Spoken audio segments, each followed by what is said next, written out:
am Tony Sklar with bnetTV. We are here at the Broadband World Forum in Amsterdam for 2012, and I am speaking with Mr. Torbjorn Sanberg from Netadmin. How are you today, sir? Pretty good, thank you. Yourself? Not too bad for a rainy afternoon here in Amsterdam, but it's still great. It's not snowing, so no complaints out of me. And a fantastic conference, grown a lot over last year, so it's really great to see the accelerated growth in this area of the ecosystem. For all the people out there in bnetTV land, why don't you give us a brief overview of Netadmin and what you're doing here at the conference? Sure. I mean, everybody start to know the concept of fixed mobile divergence, not convergence, divergence, but actually the true meaning of true broadband and fiber over actually the access and the way the people are actually going to consume their entertainment moving forward. So with actually developing broadband, everybody understands that is actually the path that people will take. Consumers and enterprises want to have fiber through broadband. But that also means that you have to invest a lot more. Investing in fiber is very expensive. And that's also why the ecosystem is changing. So you'll have more players sharing the investments over fiber. And here we come into play, because that also put new demands on the operative support system, the OSS systems. So we are market leading in Scandinavia, and we are now expanding in Europe, and taking the position where operators want to make sure that they can roll out through broadband, but sometimes they can't do it themselves, they have to do it with someone else. So shared networks or open access or innovative financial models are things that we help out at with our system when we put the services into play. What makes Netadmin better than, let's say, some of your competitors in this market space? Because they don't have the experience. We've been doing this in Sweden now for 10 years. We started with the shared networks already 2001. And that means that we've been doing this so long, so we know exactly what demands there are on the support systems, just to make sure that everybody gets paid in the end. So definitely the demand on the support systems continue to increase, because there is many legacy systems and legacy infrastructure that is being rerouted and removed within the ecosystem. You know, on the onset of LTE, which is great, but deployment's going to take some time. Plus, there's new entrants into the deployment scheme. Small cells is taking a position. The 2G and 3G existing systems, the volumes being turned up, and how to utilize the copper or the what was once a bandwidth constraint within those systems. There are new technologies that are coming to play. It's a great conference to talk about things like that, because the consumption that is needed for the broadband to the home, for the connected home device, and the enterprise level, for the small businesses, medium business, and large businesses, it's not going to stop. So everybody's got to work together for it. Sure, exactly. And I think you pointed it out there, and that's also what I mean by fixed mobile divergence. Sure, LTE, 2G, 3G, whatever it is, they will have a room moving forward, because we still all going to continue to use our phones. But it's so crystal clear. If you sit at home, your wife and your kids want to have today you can get a $1,000 TV set, really crisp and clear, yes, high definition. So you have 4 of those, and your kids want to do YouTube, and they want to do this and that, and the only thing you can do that is with actually over fiber, right?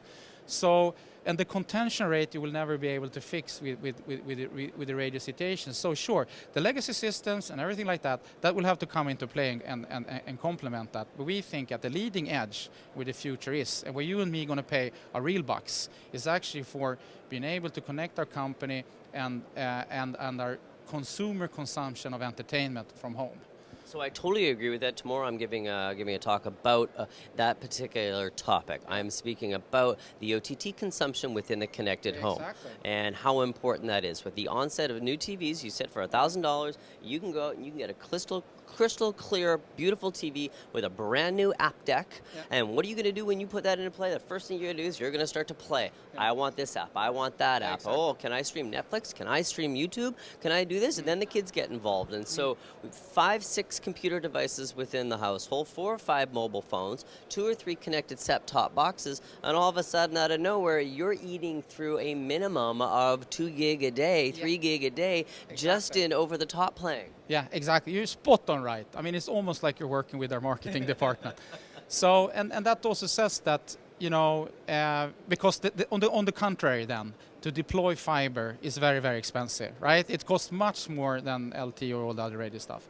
And that's also when it comes down to then the operators, either by sharing the investment on the passive side or creating new operation forms that we call communications operators in Sweden, or how service providers aggregate their services. That's the only way how this actually can happen, right? And that's also where we come into play. And I think that if you look on the war out on the TV side, where HBO, Showtime or Netflix, they go, let's see now, what is it between me and the TV set? Well, it's just IP, right? The OTT. That will definitely come into play, and the only way that actually can work out, that is by a more aggregated but more conformistic in that context ecosystem. And of course then people need to have OSS systems like ours. Okay, so let's just finally touch on more on that OSS a little bit here before we end off, and why Netadmin is really important, and how the ecosystem can get engaged with Netadmin to make sure that they are utilizing the OSS systems to the proper manner when building out their platform. I mean, in the traditional landscape, there would be just 1 or 2, 3 players building out the network like they would do with fiber, but they don't have money. So in some areas of the country, they might bet the government puts in money. In some other places, in Holland, there's a SIF, a pension fund, that's just digging the passive fiber. So there will be a multitude of different players putting in the infrastructure as such. Then you have a multitude of ISPs, so service providers want to get out on this, but somebody has to fix the active equipment, actually being the communication operator. And that means that, for example, you can see how Telia and Telenor and those players in Sweden, Comhem, big cable operator, instead of going from this vertical model, they're actually going out in horizontal model to really support and running the active part of the system. And that's where we come into play, because then we can help them in very easily work down to the passive network, and also making it very easy for all these service providers to come into the communication network. Did that make sense? No, I totally, listen, I completely understand it. I think our viewers are C-level exec and savvy enough to understand exactly what the functionality is you play within the ecosystem, and how do they inevitably contact you when they want to get your onset of the consulting service. Well, I mean, the system, and also how we help to implement and explain everything around the system. I mean, look on our webpage, it's www.netadminsystems.com, and we'll be sure to help out people. Torbjorn, thanks very much for taking the opportunity to speak with us here today at Broadband World Forum. I hope we get a chance for an update again in the future. Thank you very much. I've been speaking with Mr. Sanberg from Netadmin here at Broadband World Forum in Amsterdam for 2012, and I am Tony Sklar with bnetTV.